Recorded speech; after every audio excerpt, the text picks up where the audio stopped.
Sejam todos muito bem-vindos à segunda aula do minicurso Dominando a Neuroimagem em Demência. O meu nome é Fábio Porto, eu sou neurologista, tenho formação em neurologia cognitiva e do comportamento e eu ensino médicos a usar a neuroimagem de uma forma simples para diagnosticar demência com segurança. Então, nesse minicurso, você vai descobrir o caminho para entender exames de neuroimagem com simplicidade, que é uma coisa fundamental, e diagnosticar demência de uma forma segura. Então, siga comigo aqui nessa aula. Essa aula é importante. São 3 pilares para você conseguir essa meta aqui. Então, antes de começar a segunda aula, eu gostaria de revisar alguns conceitos da primeira aula, que foram 7 erros. Então, se você não assistiu essa aula, não pare agora de assistir essa segunda aula, e depois você assiste. Isso vai estar na minha página do YouTube. Tá? Então, assistir a primeira aula depois é uma coisa importante. Por quê? Porque lá eu comentei sobre alguns erros que são muito comuns. O primeiro erro é começar a avaliação pelo laudo, ou você se basear apenas, exclusivamente no laudo. O segundo erro é você achar que você precisa ter um conhecimento profundo, extenso, de neuroanatomia para conseguir interpretar exames de neuroimagem em demência. O outro ponto é valorizar alterações evidentes, assim, você ficar hipnotizado pela primeira alteração que você vê, e não ver o exame de forma completa, não ver, às vezes, achados sutis. O quarto erro é você achar que tudo está nos hipocampos, que só o hipocampo é importante, e que todo mundo que tem Alzheimer tem atrofia hipocampal, por exemplo. O quinto erro é você não pedir um exame com a história clínica, com hipótese diagnóstica, com hipótese topográfica. O radiologista não vai saber, né, essas informações, e o laudo provavelmente vai ser de qualidade ruim. O sexto erro, também, ele é fundamental. Não ter um mapa, não ter uma rota. Se você não tiver um mapa, você nunca vai chegar no seu destino. E o último erro é acreditar que a falta de tempo impossibilita você aprender coisas novas. Então, a falta de tempo, muito provavelmente, é um sinal que você não está utilizando o seu tempo muito bem e talvez profissionalmente.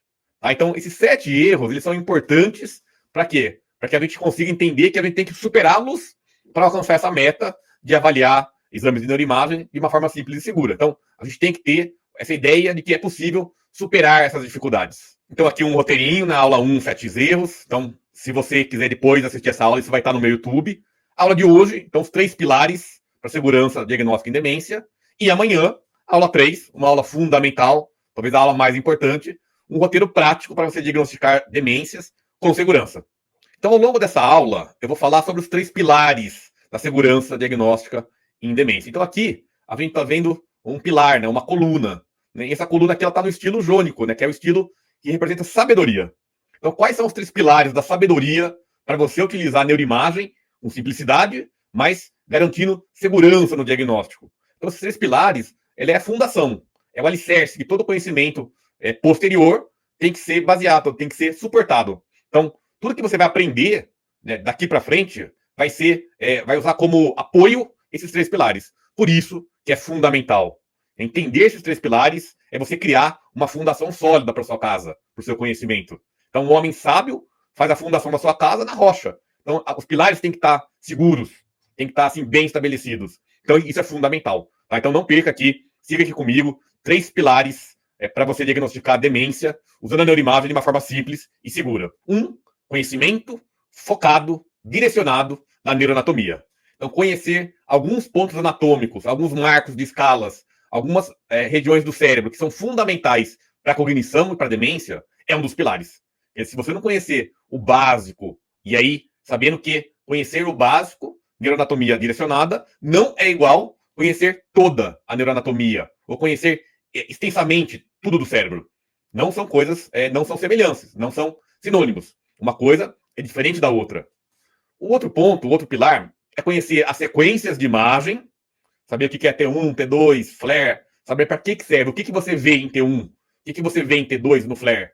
E usar escalas validadas de regiões específicas, importantes para a cognição, em que você tem um parâmetro para dizer, olha, está normal ou não está normal? É uma atrofia normal da idade ou é a mais do que o normal? O terceiro pilar é fazer a correlação clínico-radiológica. Você conseguir correlacionar, ligar o que você viu na clínica do seu paciente, dos testes cognitivos, a sua hipótese topográfica com a imagem.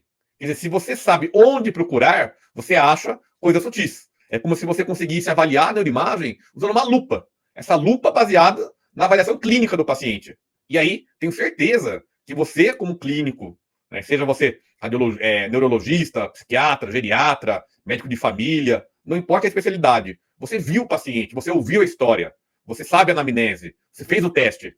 Então, correlacionar isso com a imagem é uma questão fundamental. E aí, né, eu diria que para você conseguir aplicar bem esses pilares, você precisa, né, não cometer os 7 erros. Né? Então, assim, se tivesse mais um pilar, mais uma coluna aqui, seria evitar esses 7 erros da primeira aula. Então, se você não assistiu a aula 1, depois que acabar essa aula, assista. Porque você vai entender o que você não pode fazer para poder usar aqui os 3 pilares. Mas antes disso, eu gostaria de agradecer a todos que estão participando dessas lives de aquecimento, dos posts. Várias pessoas aqui mandando mensagem, agradecendo. Eu gostaria de dizer que eu não consigo colocar aqui, destacar todo mundo. Então, eu selecionei aqui algumas pessoas. Mas eu fico muito feliz de ouvir aqui no comentário, ó, simplicidade, ó. Simplicidade. Porque esse é o objetivo desse mini curso. Mostrar uma coisa que é relativamente complexa de uma forma simples. E aí, quando a gente consegue oferecer simplicidade, a consequência da utilização é que você consegue usar na prática. Você consegue aplicar na vida real. Você consegue pôr a mão na massa. Então, eu gostaria aqui de agradecer a todos que estão mandando mensagens, que estão dando feedbacks positivos. É, na verdade, um grande prazer, uma grande honra da nossa parte participar um pouquinho da formação de vocês, sempre focando em melhorar o atendimento e, consequentemente, melhorar a qualidade de vida dos pacientes que sofrem com demência. Então, mais uma vez, eu tenho certeza que todo mundo aqui tem pouco tempo. Tempo é uma grande moeda da nossa vida. Tempo é valioso. A gente tem que sempre poupar o tempo utilizando de uma forma sábia. E imagino que todo mundo aqui tem uma rotina intensa. Trabalhar, né, então atender, estudar, se atualizar, cuidar da família, fazer exercício, ter lazer. E eu tenho certeza que o pensamento vem, olha, eu não vou ter tempo de aprender neuroimagem. Eu não vou ter tempo de conseguir assistir às aulas. E esse pensamento, eu tenho certeza que a gente consegue mudar ele passando informações de uma forma muito simples, muito direta e muito objetiva. Essas dificuldades, olha, eu não tenho tempo para aprender a interpretar exames de neuroimagem. Ou pior ainda, olha, eu não aprendi isso na minha formação. Eu não tive uma aula objetiva direta na minha faculdade, na minha residência, na minha pós-graduação ou em outros cursos. Outro pensamento, olha, eu não sou radiologista, né? Eu não vou precisar aprender, não vou conseguir aprender neuroimagem. Aí eu lembro vocês que eu também não sou radiologista. O curso, sim, foi criado e foi feito com apoio de uma radiologista, a doutora Gislana, minha esposa, mas de fato eu não sou radiologista, eu sou neurologista clínico. Olha, essa ideia aqui, olha, eu não sou bom com imagens, eu não sei nem abrir a imagem, eu não sei nem usar um programa de visualização. Então, tudo isso são dificuldades fáceis de serem transpassadas. Você consegue pular essas barreiras. Então, a ideia de que o tempo não vai dar tempo, eu não tenho tempo suficiente, e aí faço um desafio. Se você ouvir, estudar 15 minutos por dia, ou no intervalo do almoço, ou meia hora antes de dormir, ou no final de semana você tira uma horinha por sábado, uma hora por domingo. Você vai ver que você vai conseguir assistir todas essas aulas. Tá? Então, o grande ponto aqui é a gente conseguir fazer coisas de uma forma simples e de uma forma direta. Né? Não fazendo aulas extensas, não fazendo exposições difíceis, simplificando sempre. Então, simplicidade, como eu já falei antes, é o mais alto grau de sofisticação. Então, esse curso ele tende a ser simples, ele tende a ser prático. Para quê? Para que a gente consiga usar a neuroimagem na vida real. Então, outras perguntas, né, que tenho certeza que passam na sua cabeça. Mas como que eu começo interpretando a neuroimagem? Como que eu faço para ter essa confiança? Será que de fato eu não preciso saber toda a neuroanatomia? Não. Para eu ver esse curso, eu vou precisar mudar minha rotina, não vai caber. Será que eu consigo de fato aplicar na vida real? Então são perguntas que naturalmente vêm na cabeça. Mas confie em mim, eu faço uma proposta. Assista o mini curso, veja como isso vai ser facilmente mudado se você seguir o roteiro, se você assistir às aulas, se você treinar aqui as coisas que foram ensinadas. Então, como que vocês fazem para quebrar essas dificuldades, para pular essas barreiras? Use os 3 pilares. Esses 3 pilares, eles são fundamentais. Você só vai conseguir quebrar esse pensamento se você pôr em prática esses 3 pilares. Então, isso aqui é a fundação do nosso curso, é a fundação do nosso método, é a fundação do conhecimento. Os 3 pilares que eu digo que é da sabedoria. Os 3 pilares para a gente poder usar a neuroimagem para facilitar os diagnósticos, para iluminar esses diagnósticos. Tá? Então aqui eu gosto muito dessa frase de Aristóteles, que é como nas artes e nas ciências, é necessário começar pelos primeiros princípios, pelos pilares. Esses são os fundamentos. Essa é a base, sobre quais toda sabedoria repousa. Quer dizer, se o pilar, se a fundação não for sólida, vai desmoronar. Não vai dar certo. Mas tendo 3 pilares sólidos, bem consolidados, a fundação aguenta muito mais conhecimento. Um conhecimento com base sólida. Como num prédio. Imagina se você construir um prédio que não tem a base segura, uma base sólida, que não tem pilares. Ele vai desmoronar. Vai ter intempérie, vai ter vento, vai ter chuva, vai provavelmente tombar. E aqui é a mesma coisa com o conhecimento. Se não tiver uma base sólida, uma base bastante intensa e profunda, provavelmente o conhecimento não vai ser sustentado, não vai sobreviver à vida real, à prática clínica. E aí, esse conhecimento sólido são os 3 pilares. Então, qual que é o primeiro pilar desse método? De fato, a neuroanatomia direcionada. A gente precisa entender que neuroanatomia é difícil, é extensa, tem muito nome, fato. Dá medo neuroanatomia, quando a gente lembra da época da faculdade. Mas aqui é uma coisa direcionada para a cognição. Então é saber algumas regiões do cérebro que são fundamentais para a cognição. E isso não é tão extenso, não é tão difícil. É possível aprender de uma forma mais direta. E esse é o ponto. Se você não souber a neuroanatomia básica da cognição, você vai estar navegando sem um mapa.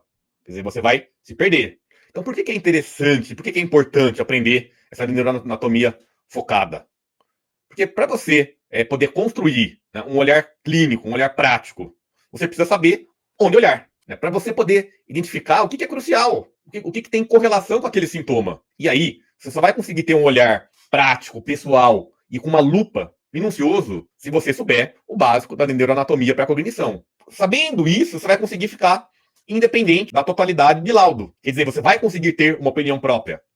Mais uma vez, laudo é importante. Laudo é fundamental. Leiam o laudo, eu leio toda vez. Mas eu tenho uma opinião própria também, complementar.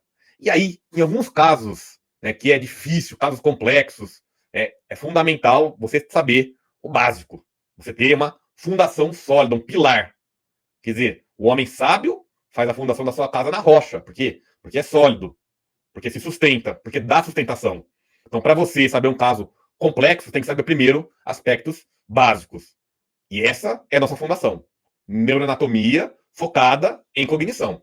Agora eu vou dar um exemplo, que é um córtex que eu gosto muito, que é o córtex entorrinal. E o córtex entorrinal, ele está no lobo temporal, e ele é crucial. É fundamental saber onde é o córtex entorrinal em casos de suspeita de doença de Alzheimer. Então a gente está vendo aqui no lobo temporal medial, aqui o aspecto medial, e a gente vê, por exemplo, no aspecto medial do lobo temporal, aqui, a gente está vendo aqui em vermelho o córtex entorrinal. Tá? Então aqui a gente está vendo o hipocampo, em verde. Olha aqui numa outra imagem, córtex entorrinal, amígdala e hipocampo. Num corte coronal, olha lá como a gente vê aqui, ó. Então, o sulco colateral, então aqui está o giro parahipocampal, e temos o córtex peririnal e entorrinal, que antecedem o hipocampo. Então, o hipocampo, olha, aqui o subículo, o hipocampo em si, corno de Amonis, e o giro denteado.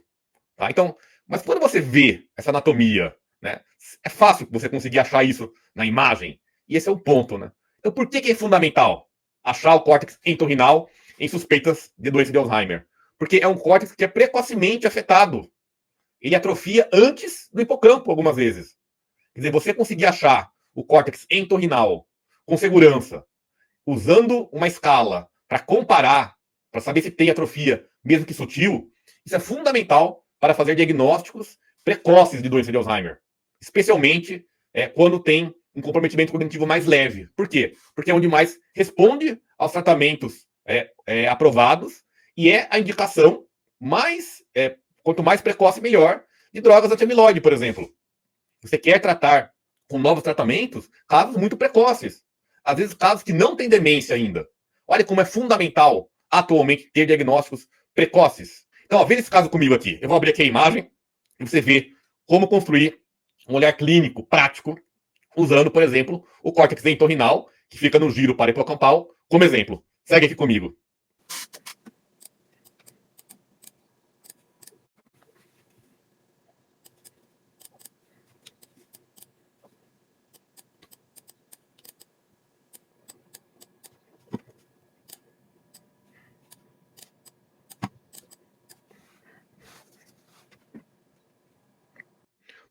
Esse daqui é uma mulher de 72 anos com uma síndrome amnésica anterógrada progressiva, uma perda progressiva da memória recente. Na avaliação cognitiva, ela tinha uma alteração objetiva, leve, ela estava funcionalmente, parcialmente independente. Quer dizer, ela estava independente, mas estava tendo que fazer algumas mudanças. Então, ela estava numa barreira, né, entre comprometimento cognitivo leve, onde a funcionalidade é preservada, e uma demência leve, onde já tem perda funcional. E aí, ela fez um exame de imagem e o laudo foi, olha, a redução do volume hipocampal é congruente com a idade. Mas, de fato, ela tinha uma alteração na memória anterógrada. E aí, eu fiquei com aquela ideia, olha, será que, de fato, ela não tem uma redução sutil, mas assimétrica, de alguma região hipocampal ou do córtex entorrinal? Quer dizer, eu sei que o córtex entorrinal ele atrofia antes do que o hipocampo, ou os hipocampos. Mas será que eu consigo ver eu mesmo o que está acontecendo? Então vamos lá, assim, ó. Quando a gente consegue. Como é que a gente faz para achar aqui a região do córtex entorrinal? Então a gente vai achar o giro parahipocampal, ao nível do corpo mamilar. O que eu posso fazer é reconstruir a imagem, como eu fiz aqui. Eu pego aqui a setinha e jogo lá, ó, no nível onde está o corpo mamilar. Tá vendo que eu estou mexendo aqui e está mudando aqui também? Tá? Então vou só inclinar um pouquinho aqui mais a imagem para ficar paralela à ponte. Tá? Vou tirar aqui essas linhas agora. E vou pedir para vocês focarem nessa imagem maior aqui, nesse corte coronal. Tá? Então, quando a gente vê aqui, né, a região, olha só que interessante, ó. A gente já começa a ver, né? Vou dar um zoom aqui para ficar mais fácil de vocês verem. Ó, vocês conseguem começar a ver aqui, essa parte aqui, ó. Aqui é o giro parahipocampal, né, ao nível do corpo mamilar, tá o córtex entorrinal. Então, um dos sinais é uma dilatação do sulco colateral. Olha aqui o sulco colateral um pouco mais aberto aqui, ó, dos dois lados, ó. Lado direito e lado esquerdo.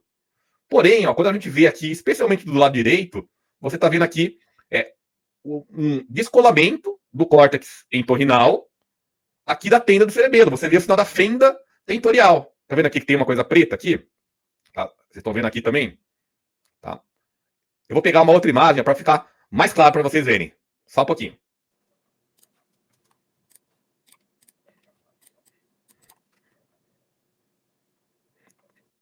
Para ficar mais fácil de vocês visualizarem, eu coloquei aqui uma outra sequência. Eu coloquei um T2 e eu inverti aqui as sequências. Olha como a gente já consegue ver melhor aqui, ó. Então, o sulco colateral, ó, um pouco mais aberto, tá? E aqui à direita você quase não vê uma fenda. Olha como você começa a ver mais aqui do lado esquerdo. Olha como tá descolando aqui já, ó. Olha que legal aqui, ó. O tentório, uma dura máter aqui da tenda do cerebelo, e aqui o descolamento. Tá? Então, esse caso, apesar de tá escrito que está tudo normal, olha os hipocampos, ó. De fato, tem um pouquinho mais de dilatação da fissura coroideia do lado esquerdo. Aqui é o MTA1, ainda com acolado aqui. Mas olha como já tem uma certa dilatação aqui, né, do sulco colateral, isso daqui, um descolamento aqui do giro parahipocampal. Então, esse caso, vendo esse exame de imagem, apesar de estar descrito como normal para a idade, eu avaliei, né, e eu tive uma ideia que, olha, de fato, o que eu estou vendo na clínica é real. Tem uma alteração sutil. E esse caso, esse achado, me fez avaliar a possibilidade de fazer biomarcador no líquor. E o biomarcador veio compatível com a doença de Alzheimer. E essa paciente está recebendo uma droga anti-amiloide. Então, olha que interessante. Se eu não tivesse valorizado esse achado sutil aqui que eu estou vendo, e tivesse tido insegurança, e dizer assim, olha, é normal para a idade, é uma perda normal da memória, vamos ver daqui a 6 meses, eu estaria perdendo a oportunidade de oferecer um tratamento melhor para casos mais precoces. Olha como é importante ter certeza do diagnóstico em alguns casos. Mas eu tenho dificuldade, né? Eu não sei ver. Olha, eu também não sabia ver a região entorrinal. Mas tem uma escala de Érica, é uma escala de atrofia do córtex entorrinal. Que aqui a validação é, olha, o normal, né, é o sulco colateral bem fininho, olha aqui o sulco colateral. Tá? O ERK1, uma atrofia leve, mas nem sempre anormal. É uma dilatação do sulco colateral. Olha como está igual o do caso. ERK2, que é anormal. É quando você tem aqui o sinal da fenda tentorial. Quer dizer, o giro parahipocampal, ele descola da tenda, do cerebelo, da dura máter aqui embaixo. E aí ele descola porque ele atrofiou. Então você consegue ver essa fendinha aqui embaixo. Dá para ver aqui? Então o ponto que eu estou falando é, olha, olhe o exame de imagem, Abra a escala na tela e compare. E eu faço isso, eu fiz isso nesse caso. E isso me fez ter segurança em dizer, olha, precisa investigar sim. Vamos fazer um exame de líquor para saber se de fato é uma forma muito leve, talvez uma transição de comprometimento cognitivo leve para demência leve por doença de Alzheimer. E esse caso era. Então, o ponto para eu poder, né, ter independência, ter opinião própria, eu preciso fazer isso. Eu preciso saber onde achar o giro paripocampal, onde achar o córtex entorrinal, então aqui ao nível dos corpos mamilares. Eu preciso saber como que eu abro a imagem num visualizador, como que eu reconstruo e como que eu acho os pontos. Tá? Mas isso é possível. Isso é treinável, dá para aprender. E olha como isso facilitou eu ter um diagnóstico de certeza nesse caso, por exemplo. Então, para dominar o essencial, né, para você poder fazer isso que eu fiz agora, a gente tem que saber neuroanatomia básica do córtex entorrinal. Então, olha aqui que interessante. Ó. No lobo temporal, a gente tem aqui na face inferior 3 giros. Ó. O giro temporal inferior, o giro fusiforme e o giro paripocampal. A divisão entre o giro fusiforme e o giro paripocampal é o sulco colateral. Ele vem desde daqui da parte posterior, ele corre anteriormente. Se você cortar essa região ao nível do corpo mamilar, você vai pegar bem a parte do giro paripocampal, onde está o córtex entorrinal. E aí você vai achar essa região e a relação dela com a tenda cerebelar e vai saber se descolou ou não. Então, olha como não é impossível. Ah, mas é muito difícil, é muito giro, é muito córtex. De fato é, mas será que se você souber bem esse daqui, o paripocampal, o colateral, e souber achar os corpos mamilares, não simplifica? Não facilita muito? Então esse é o ponto. Isso é neuroanatomia focada. Isso é neuroanatomia específica para demência. Isso é muito mais fácil de aprender do que toda neuroanatomia. Então aqui eu posso fazer uma analogia. É tocar um instrumento musical. Quer dizer, você não vai querer aprender a tocar um instrumento e já tocar uma área, né, uma música muito difícil. Você vai primeiro aprender os acordes, as posições da mão, das mãos, as notas. Então, para tudo tem pilares. Você primeiro aprende a andar, depois aprende a correr. Mas, se você achar que você vai tocar um instrumento lendo partitura ou lendo um livro de como tocar violão, você vai se frustrar. Você tem que pôr a mão na massa. Tem que ter lá o aprendizado na prática. E é isso que esse curso se dispõe. É isso que eu quero. Que vocês aprendam o básico, os primeiros acordes, a posição da mão, mas que coloquem na prática, que utilizem. E aí, o curso, se você vê 15 minutos por dia, você consegue. Por quê? Porque é rápido, é prático, é mais direto. Agora, é isso, né? Esse é um grande pilar em que todo o resto se apoie. Você tem que se apoia, né? Você tem que entender a neuroanatomia básica. E é possível. Então, o que esse caso mostrou é que se você não se aprofundar numa parte direcionada da neuroanatomia focada em demência, isso vai comprometer a capacidade de você fazer diagnósticos, especialmente para casos precoces, e isso vai reduzir a qualidade do seu atendimento, do seu diagnóstico. Então, aqui fica um ponto, né? Saber pouco, mas saber bem. E essa frase eu acho que ela é muito válida. Não precisa saber tudo. Saiba pouco, mas saiba bem. Então, qual que é o segundo pilar? É entender o básico das imagens, das sequências de ressonância e as escalas. Quer dizer, aqui, se você não souber, né, onde você procura, por exemplo, atrofia, em qual sequência você vê doença vascular, onde você vê microsangramento, e se você não conhecer as escalas validadas para avaliar a cognição, tudo fica muito mais difícil. Né? Então, e aqui, eu acho que esse segundo pilar às vezes assusta. Ah, não, eu vejo aquele monte de sigla. T1, T2, FLAIR, SWIP, SWAN, Gradiente Eco, T2 Estrela, SWI, MIP, né, Gadolínio. De fato, para quem não tem um conhecimento básico, para quem não sabe do que se trata, fica muito difícil.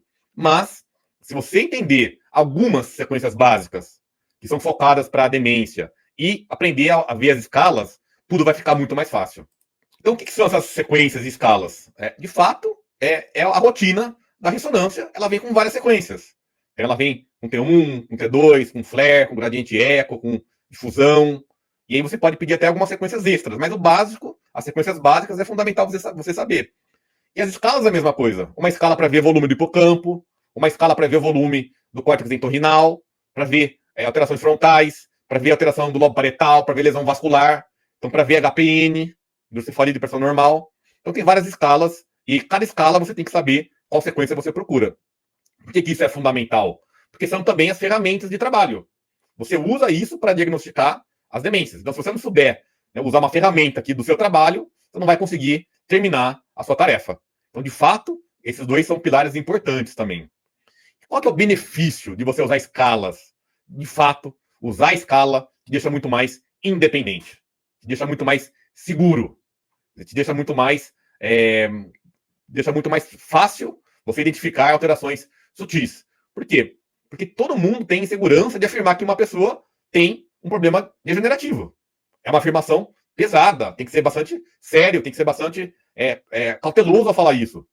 Por outro lado, quando você tem insegurança e você não faz diagnóstico de formas leves das doenças, você perde a oportunidade de oferecer um tratamento na fase que mais responde. Então, qual que é o benefício de você usar uma escala? O benefício da independência e da segurança. Quando você tem uma escala validada, dizendo, olha, essa imagem não é normal para essa idade, e você compara o seu paciente com a escala, tudo fica mais fácil. Quer dizer, a sua segurança também em dizer, olha, de fato está alterado. Não é normal para a idade. Olha como isso é um grande benefício. Como facilita muito usar escalas. Tá? Então, saber as escalas é um grande pilar. Mas será que você consegue? Assim, essa pergunta vem, né? Será que eu vou conseguir aprender isso? Então, mais uma vez, são poucas escalas e você não precisa decorar as escalas.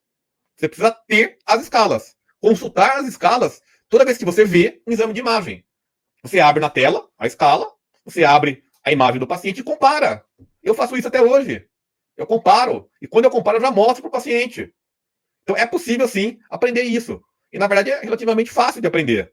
Por exemplo, olha, aqui, né, eu vou dar um exemplo rápido das sequências que existem na ressonância. Então, olha, o T1, o T2 e o FLAIR. Sequências básicas.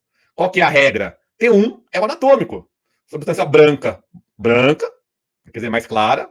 Substância cinza, cinza, mais escura. E o líquor preto. É o anatômico, é bom para ver volume, é bom para ver atrofia. O que é o T2? É o inverso de T1. Substância branca, mais escura. Substância cinza, mais clara. E líquor branco. Então, T1 é o inverso de T2. Eles são inversos. O que é o flare? Flare é um T2 com líquor preto.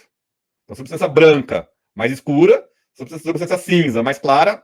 Líquor preto. Então, aqui é bom para ver doença vascular, por exemplo. Enquanto que T2 é bom para ver líquido. Olha como você sabendo informações básicas, né? Então, olha, onde que eu procuro volume? T1. Cuidado, ver volume em T2. Hiperestima, atrofia, tem que tomar cuidado. Aonde que eu vejo doença vascular? Desmelinização. No flare. Então, sabendo informações básicas sobre as sequências, facilita muito você ter diagnósticos mais precisos, mais seguros. Então, uma escala, por exemplo, essa escala eu gosto muito. É uma escala que vê o volume do lobo parietal. Então, a escala de Coedan. Então, ela vê o volume do lobo parietal medial e lateral. E aqui, por exemplo, você tem que saber como que você acha, por exemplo, o precúneo, essa região aqui do cérebro. Então, para você achar o precúnio, você tem que achar aqui o ramo marginal do suco do símbolo. Ó, o suco do símbolo vem. Então, aqui o ramo final dele, é o ramo ascendente, o ramo que sobe. Tudo que está para trás dele é o precúnio. E aqui o suco, ou a fissura parieto-occipital. É a divisão do precúnio por lobo occipital. Então, aqui é o precúnio, aqui é o cúnio. Como que eu diferencio o precúnio do símbolo posterior? Aqui esse suco, chamado de suco subparietal. Então, quando eu consigo achar esses marcos anatômicos, neuroanatomia focada. Eu sei onde procurar. E quando eu comparo o volume, por exemplo, desse suco ou do precúnio, você vai ver que fica muito mais fácil ter diagnóstico de demência, especialmente algumas formas mais corticais. Então, tem várias doenças que afetam mais intensamente o lobo parietal, o precúnio, do que o hipocampo, por exemplo. Então, olha, segue esse caso comigo que você vai ver.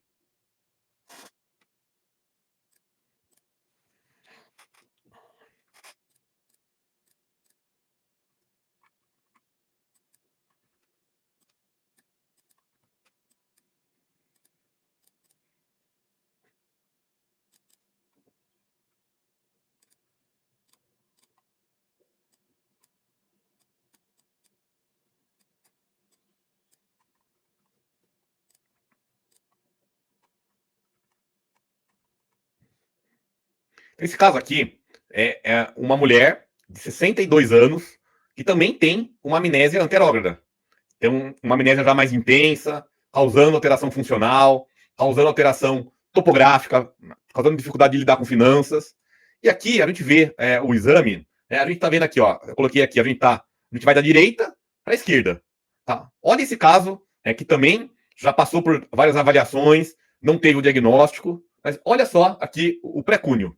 Então, olha, aqui eu estou na direita, tá? Olhem bem aqui, ó, o lado direito, tá? Ó, essa região aqui, tá? Conseguem ver, olha aqui o suco do símbolo, né? O ramo final, o ramo marginal, o pré-cúneo, e aqui o suco parieto-occipital. Agora vamos lá para o outro lado, para o lado esquerdo. Olha lá, ó. O que vocês acham aqui, ó? Esse suco aqui, ele tá maior do que do outro lado? O pré-cúneo tá menor? Quer dizer, tá mais dilatado aqui o suco parieto-occipital? Tá? Então, ó, vou lá para o lado direito. Tá? Dá para ver? Lado esquerdo. Conseguem ver uma atrofia aqui do pré-cúneo esquerdo? Então, provavelmente um coedão 2, ó, você já vê um suco mais dilatado aqui no meio do pré-cúneo, ó. Tá? Você já consegue ver um pouquinho mais aqui o suco subparietal também. Tá? Então, esse caso também teve biomarcadores de doença de Alzheimer. Né? Uma doença de Alzheimer mais cortical. Se a gente olhar aqui, a formação hipocampal, olha, apesar de ter um pouco de dilatação aqui da fissura coroideia e do ramo do ventrículo, né, do ramo temporal do ventrículo lateral, não tem tanta atrofia. Tá? É uma doença muito mais cortical. Tá? E aqui, a gente conseguir ver de forma focada, de forma específica, né, e usando uma escala, a escala de Coedan, claramente a gente conseguiu ver aqui que o suco, o ramo marginal do suco do símbolo, estava assimétrico, demonstrando uma atrofia assimétrica do pré-cúneo esquerdo, o que batia com a clínica e fez a gente pesquisar mais e fechar o diagnóstico de doença de Alzheimer nesse caso. Ah, mas essas escalas são muito complicadas, né? Não vou conseguir memorizar isso, é muito difícil. Isso é um mito, gente. Não é complicado. Como eu te falei, você precisa ter a escala, abrir na tela, precisa saber marcos anatômicos específicos, alguns deles, tipo o suco do símbolo, o ramo marginal, o ramo final, a parte do suco que sobe, que fica ascendente, e aí você compara. E a comparação, ela é para, de fato, facilitar, de fato, simplificar. O que acontece quando eu não uso escalas? Será que isso afeta o meu diagnóstico? E aí, eu vou mostrar esse mesmo caso. Só que a imagem que um outro colega avaliou há 2 anos. Vamos ver se não ter usado a escala prejudicou o diagnóstico? Vem aqui ver comigo o caso.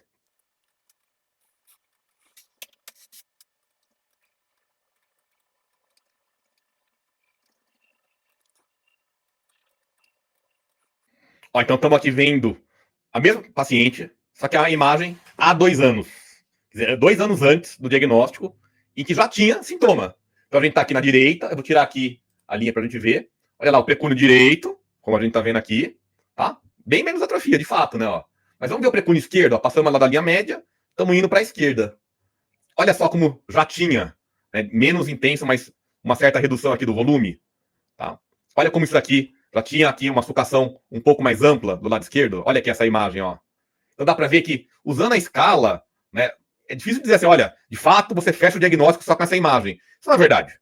Mas o que essa imagem mostra é a necessidade de investigar um pouco mais, de aprofundar a investigação. Por quê? Porque sutilmente já tinha aqui essa redução menos evidente, mas já assimétrica do pré-cúneo. Tá? Então, mais uma vez, ó, quando a gente vai para a direita, olha como o pré-cúneo vai até em cima aqui, o córtex, olha que interessante, ó. Quando a gente passa para a esquerda, olha como ele dá uma reduzida aqui, ó. Tá vendo como ele já afunda um pouco? Então, e aqui, a gente só vai conseguir ver isso usando neuroanatomia focada, sabendo achar o T1, então substância branca, branca, cinza, cinza. Bom para ver anatomia, bom para ver volume. E usando a escala de Coedan. Viu como ajuda? E, de fato, que permite ter diagnósticos mais precoces. O terceiro ponto, o terceiro pilar, é sempre fazer uma correlação clínico-radiológica. Quer dizer, você conseguir entender que o que você vê na vida real, na prática, o padrão de alteração cognitiva tem uma relação com o que aparece na imagem, e se você souber bem o que você viu na clínica, você vai conseguir achar achados sutis na imagem. Isso aqui é um ponto muito importante. Talvez é a fórmula para você diagnosticar demência com segurança. Às vezes as pessoas falam assim, Fábio, só você vê essas coisas. Isso não é verdade. Só eu procuro. Por que eu procuro? Porque eu sei onde deve estar. Ah, como você sabe onde deve estar? Porque eu faço correlação clínico-radiológica. E não é uma coisa do outro mundo, é fácil, na verdade. Tá? Então, correlação clínico-radiológica é você unir o que você viu na prática, na vida real, no consultório, no teste cognitivo, o sintoma que o paciente trouxe, com o que você vê na imagem, na ressonância, o que você vê, por exemplo, no PET, no metabolismo. Isso é fundamental. Então, eu gosto muito desse slide. Esse slide, ele é um editorial, né, da revista Brain, de 2009, em que dois grandes autores, o Marcel Mesulan e a Sandra Weintraub, falam que não importa o tipo da patologia. Então, aqui o FUS é um tipo de patologia mais raro que causa demência frontotemporal. Mas o que importa para o fenótipo, para o sintoma clínico, é a anatomia. É onde está a doença.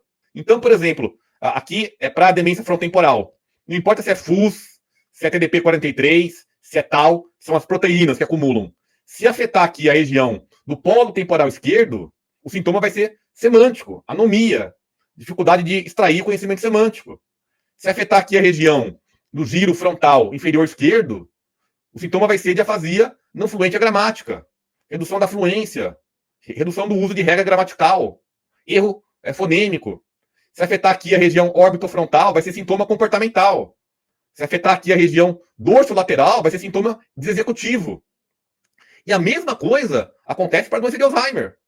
Quer dizer, a doença de Alzheimer ela é amnésica porque ela afeta mais frequentemente a região do hipocampo, o circuito de Papez, o circuito hipocampal. Mas a mesma doença pode causar sintomas de linguagem, a chamada afasia progressiva primária, variante logopênica. A mesma doença afetando aqui a encruzilhada temporoparietal esquerda. A mesma doença de Alzheimer pode causar sintomas visoespaciais, se afetar a região parieto-occipital, pode causar sintomas executivos, comportamentais, pode causar sintomas da síndrome córtico-basal, sintomas motores. Então, o ponto aqui é que, para você saber onde está a doença, vai ter uma grande correlação com qual é o sintoma. E daí que é importante você correlacionar o fenótipo, que você sabe, com a localização, que você vê na imagem. Quer dizer, a anatomia dita o fenótipo. Você sabe o fenótipo. Como é que você não consegue ver a anatomia? Percebe a discrepância de você não fazer uma correlação clínico-radiológica? Então, e aí o ponto é, quando você não consegue integrar a clínica com a imagem, você fica inseguro. Você vai depender do que está escrito no laudo, apenas isso, exclusivamente isso. Você não vai ter segurança em dizer, olha, é sutil, mas existe. Tem correlação com o que eu vejo. E isso é fundamental. Isso é um grande pilar. Quer dizer, quando você não faz a correlação clínico-radiológica, você está perdendo uma grande oportunidade de diagnosticar demência precocemente e com segurança. E isso vai ter consequências negativas, como a gente viu no caso anterior, que teve um atraso de diagnóstico de 2 anos. Tá? Então, por exemplo, ó, eu gosto muito desse slide também, eu sempre coloco ele nas minhas aulas. Ele mostra aqui a correlação entre anatomia e o fenótipo. Então, olha, se afetar aqui o polo temporal esquerdo, o sintoma vai ser semântico. O polo temporal direito vai ter sintomas psiquiátricos, vai ter prosopagnosia, dificuldade de reconhecer face. Se afetar aqui a região dorso medial, vai ter apatia, abulia, pouca motivação. Se afetar a região órbito-frontal, desinibição. Se afetar a região dorso lateral, à direita, disfunção executiva. À esquerda, disfunção executiva e alterações de linguagem. Vamos ver um caso que a gente consegue saber essa correlação? E aí, né, o ponto é, quando você sabe onde procurar, você acha, mesmo que sejam coisas sutis. E as pessoas frequentemente falam, Fábio, como é que você sabia que tinha uma redução lá? Porque eu sabia a clínica, e só isso. Esse é o fato, eu sei onde procurar. Se eu conseguir caracterizar bem na clínica. E esse ponto é fundamental. Então, olha, veja esse caso comigo aqui. Tá? Então, é um exemplo de correlação clínico-radiológica.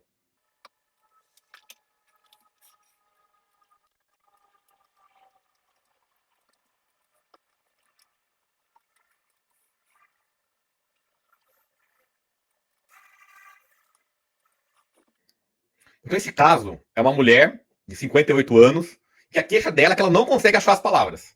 Ela está falando, a palavra não vem. Fica na ponta da língua. Que é uma queixa muito comum nessa idade. Porém, na conversa, na testagem, a gente conseguiu demonstrar uma redução da fluência, uma fluência verbal baixa, e ela começou a ter alguns erros de som, trocas de sons, erros fonêmicos. E ela tinha alguns sintomas motores de alentecimento também.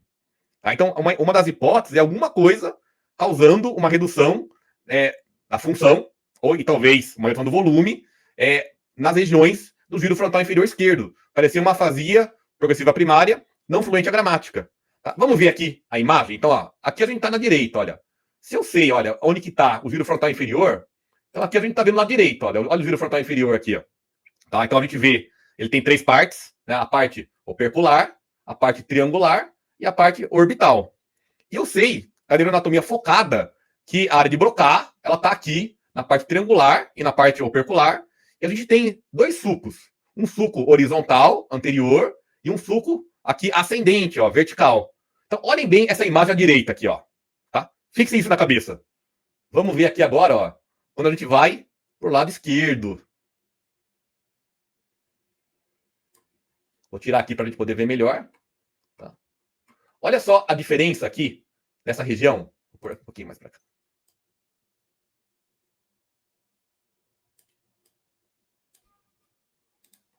Olha aqui, se a gente pega a mesma região, olha como está o sulco aqui, ó, esses 2 sulcos de referência, ó, o ramo anterior, aqui um ramo horizontal e o ramo vertical ascendente. Olha como isso aqui está mais dilatado.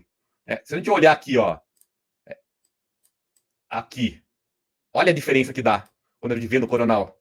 Dá para ver como tem uma atrofia aqui? Então esse caso me fez investigar mais. Olha, eu não estou satisfeito. Eu acho que tem uma atrofia assimétrica aqui nessa região que bate com sintomas. Tá? Vamos ver aqui o PET FDG. Então, quando a gente fiz o PET, tá? Vou colocar aqui na tela. Então, claramente, ó, esse PET aqui está estourado, ele está super brilhante, né? Mas quando você olha aqui, ó, você vê claramente que tem uma redução do metabolismo aqui nessa região. Dá para ver o lado direito e o lado esquerdo, aqui menos metabólico. Tá? Um dos parâmetros que a gente vê é como que está aqui o caudado e o putamen, né? Então, olha como está menos aqui, ó, do lado esquerdo. Tá? Olha aqui o caudado como está um pouquinho menos aqui. Tá? Então, esse caso é um caso sutil, né? Alterações discretas, só que a gente consegue achar de uma maneira segura. Então, esse caso, de fato, evoluiu para uma alteração de linguagem, né? Então, uma afasia progressiva primária, uma variante não fluente à gramática. Tá? Então, vocês conseguem ver aqui onde está o giro frontal inferior com menos metabolismo à esquerda, à direita e esquerda. Tá? Então, um dos pontos é que quando você sabe onde procurar, olha aqui como um pouquinho menos aqui à esquerda de fato, né? Mesmo temporal. Então, olha só como um pouco menos, né? Então, o ponto é, quando você sabe onde procurar, fica muito mais fácil achar alterações sutis. Mas isso te dá maior certeza diagnóstica. E vale muito a pena diagnosticar as demências de uma forma precoce. Então, olha só que interessante, ó. Se a gente souber aqui onde é o giro frontal inferior, as 3 partes, e aqui os 2 sulcos, né, o ramo anterior e o ramo ascendente, fica muito mais fácil achar assimetrias. Então, olha, você precisa saber toda a neuroanatomia? Não. Você precisa ter aqui uma referência. Se eu pego um caso assim, ó, eu abro aqui esse slide aqui é do curso. Eu vejo aqui quais são os sulcos da região, eu identifico os sulcos na ressonância, eu comparo um lado com o outro. E é isso. É simples. É fácil. É possível usar isso na vida real para aprender. Agora, imagine se você não tem isso. Se você não sabe a neuroanatomia focada. Se você não sabe usar a escala. Se você não sabe onde procurar no T1, no T2, no FLAIR, no Gradient Echo. E se você não faz a correlação clínico-radiológica. Fica impossível achar alterações sutis. Você não vai achar. Isso não vai estar no laudo. Se você não vê com uma lupa, você não acha. Então, gente, vamos fazer uma revisão? Quais são os 3 pilares, as 3 colunas? 1. Neuroanatomia direcionada. Saber pouco, mas saber bem. E esse é um ponto importante. Não precisa saber tudo, mas as coisas importantes, saber bem. 2. Saber as sequências básicas, o que cada uma delas é melhor para ver, onde você procura, e usar escalas validadas. Usar escalas que te informam, é normal ou não para a idade? E você usa como modelo. Você não precisa decorar. Ao longo dos anos, você vai decorar. Mas se você não tiver experiência, você usa como referência. 3º pilar, correlação clínico-radiológica. Saber onde procurar. Saber onde ver. Ter uma hipótese topográfica. E isso você consegue fazendo uma boa anamnese, fazendo um bom teste cognitivo. Esses 3 pilares são fundamentais para você usar a neuroimagem de uma forma simples e diagnosticar demência com segurança. Gente, aqui um aviso importante.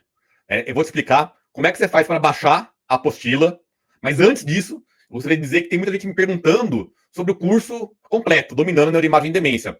Eu não vou falar sobre isso agora, tá? Então, deixa isso para a próxima aula, aí eu vou explicar, Mas agora, foque no mini curso Dominando a Neuroimagem em Demência. Mas eu já adianto que a gente vai ter, na terceira aula, uma nova turma para o curso completo. Tá? Mas a oportunidade é com o mini curso. Então, olha, acabando essa aula, vão ter algumas perguntas, você pode responder e você vai ganhar uma apostila que vai consolidar o que você viu aqui nessa aula. Então não perca essa oportunidade, responda as perguntas, e se você não assistiu a aula 1, assista. Vai estar lá no nosso YouTube. Tá? Então se você quiser pedir no Instagram, eu posso mandar o link, assista todas as aulas. Vai fazer a diferença. Então, amanhã a gente vai ter aula 3, né, o roteiro prático para diagnosticar demência com segurança. Tá? Então a aula 1 foram os 7 erros, aula 2 os 3 pilares, e amanhã o roteiro para você usar na prática. Então não perca essa oportunidade, fique comigo amanhã também. Vai ser um prazer ter você aqui amanhã. Então, mais uma vez aqui, a gente vai ter a apostila para consolidar esse conhecimento, para você poder colocar em prática, né, para você revisar o que a gente conversou hoje. Então, responda no final um exercício, né, e você vai ter acesso a essa apostila. Tá? Se você quiser também fazer alguma pergunta, tiver alguma dúvida, vai ter um espaço aqui para responder alguns comentários, se você gostou, se você quer saber alguma coisa a mais, tá? Eu vou ter o prazer de poder ajudar no que for possível. Tá? Então, mais uma vez, foque nas 3 aulas desse mini curso. Tá? Então, muito obrigado a todos pela atenção. Eu espero que essa aula ajude a tirar um véu, né, a tirar uma ideia que não é verdadeira sobre neuroimagem em demência. Então, com esse curso, né, com o mini curso, eu quero mostrar que é possível usar a neuroimagem de forma simples, de forma direta, focada, para aumentar a segurança do diagnóstico de demência, mesmo em casos sutis, casos precoces. E isso vai ter uma grande repercussão positiva na sua vida. Então, te espero amanhã para a aula 3, roteiro prático, e essa aula é a aula mais importante. Não perca essa aula. Tá? Então, muito obrigado mais uma vez pela atenção. Até mais.